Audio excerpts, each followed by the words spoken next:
চৰকাৰী নিয়োগ পৰীক্ষাত স্বচ্ছতা অনাৰ বাবে আমি প্ৰতিশ্ৰুতিবদ্ধ।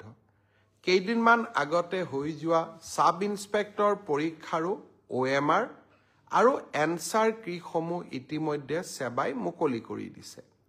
হাইস্কুলৰ যি গ্ৰেজুৱেট আৰু উচ্চতৰ মাধ্যমিক বিদ্যালয়ৰ যি পোষ্ট গ্ৰেজুৱেট টিচাৰ ৭,০০০ পদৰ বাবে যি পৰীক্ষা হৈ গ'ল, সেই পৰীক্ষাৰো এনসাৰ কি আৰু পদৰ সংখ্যাটো অলপ মোৰ ইফাল সিফাল হ'ব পাৰে, কিন্তু পৰীক্ষাটোৰ আনসাৰ কি আৰু OMR চিটসমূহ পৰীক্ষাৰ্থীসকলে যাতে পায় তাৰ ব্যৱস্থা অহা এসপ্তাহৰ ভিতৰতে সেৱাই কৰি দিব আৰু স্বচ্ছতাৰ ক্ষেত্ৰত আমি কতো কম্প্ৰমাইজ নকৰাকৈ আমি আগবাঢ়ি যাম।